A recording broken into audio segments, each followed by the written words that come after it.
Hey, so what's up ulit mga Lodi? So it's Neil again. So meron ulit tayong for unboxing. Ito ay from Anker. So ano to, yung 20 watts charger, fast charger. So ayan, ganyan yung packaging. Malaki yung kanyang plastic. So ito yung Anker Nano.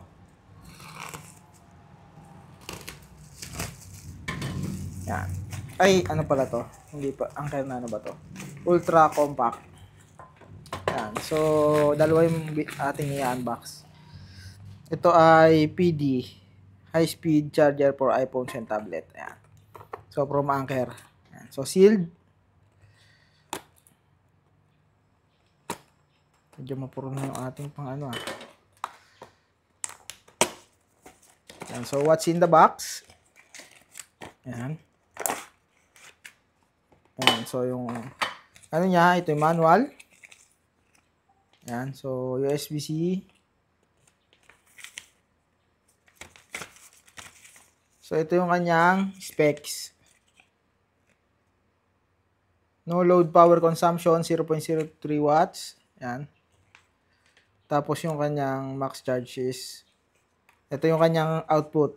Supported niya yung 15 watts, tsaka yung 20 watts.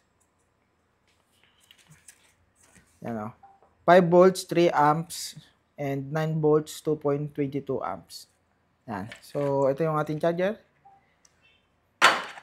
Yan. So, ano siya, compact, kasi na ano siya, yung prong niya is natupi. Yan. So, ganito siya kaliit. Sinlaki nung Apple na 5 watts na charger. 5, yung maliit na puti, yung pang iPhone 8. So, buksan natin ito isa. Yan.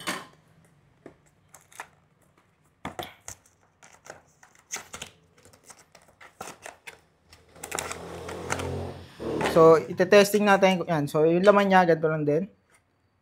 Yan. So, ito yung itsura niya, mga Lodi. Anker PD.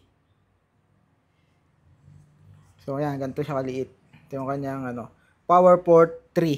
20 watts cable. Cube pala. Cable tuloy. Cube. So, ganyan yung itsura niya pag nakataas yung prong. So, itetest natin.